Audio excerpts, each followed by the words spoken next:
জাতীয় নাগরিক party NCP এবং এই সমমনা 8 দলের সাথে আমরা একত্রে নির্বাচনে অংশগ্রহণ করব বলে আমরা সিদ্ধান্ত নিয়েছি।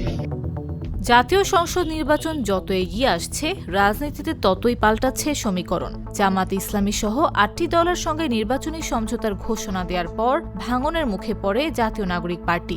এবার সেই প্রভাব পড়েছে জামায়াতে। নির্বাচনে বিভিন্ন দলের সঙ্গে সমঝোতার ভিত্তিতে অংশগ্রহণের জন্য জামাতে ইসলামের শতাধিক আসন ছেড়ে দেওয়ার প্রস্তুতি ছিল বেশ আগে থেকেই। সে অনুযায়ী নির্বাচনী সমঝোতার ঘোষণার পর বেশ কিছু আসনে মনোনয়নপত্র জমা দেয়নি দলটি। সমঝোতা চূড়ান্ত হলে আরও আসন ছাড়ার সিদ্ধান্ত রয়েছে তাদের। তবে এর মধ্যে সম্ভাবনাময় অনেক আসন ছেড়ে দেয়ায় দলটির তৃণমূল নেতাকর্মী ও ভোটারদের মধ্যে চাপা অসন্তোষ দেখা দিয়েছে। নির্বাচনী জোটের স্বার্থে কেন্দ্রীয় সিদ্ধান্ত অনুযায়ী জামাত প্রার্থীরা মনোনয়নপত্র জমা না দিলেও দীর্ঘদিনের গণসংযোগ সহ ভোটের মাঠে নানা তৎপরতা নিয়ে আবেগঘন স্মৃতিচারণ করছেন।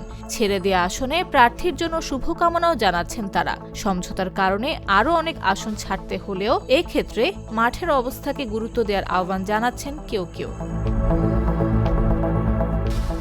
এদিকে চাহিদামতো আসন এখনও নিশ্চিত করতে না পারায় ব্যাপক প্রতিক্রিয়া চলছে ইসলামী আন্দোলন সহ কয়েকটি দলের নেতাকর্মীদের মধ্যেও। তাছাড়া শেষ দিনের আগে সমঝোতা চূড়ান্ত না হওয়ায় বিভিন্ন দল বাড়তি আসনে মনোনয়নপত্র জমা দিয়েছে। এ নিয়েও সংশ্লিষ্টদের মধ্যে বেশ অস্বস্তি বিরাজ করছে। সংশ্লিষ্ট দলের অনুসারীরা সামাজিক মাধ্যমে পাল্টাপাল্টি প্রতিক্রিয়া ও সমালোচনা করছেন। আসন সমঝোতার বিষয়টি দ্রুত সমাধানের আহ্বান জানান ইসলামী আন্দোলন সহ অনেকে। তবে আলোচনায় বসলে উদ্ভূত সমস্যার সমাধান হবে বলে মনে করছে জামাত ইসলামী। নিউজ ডেস্ক, জাগো নিউজ।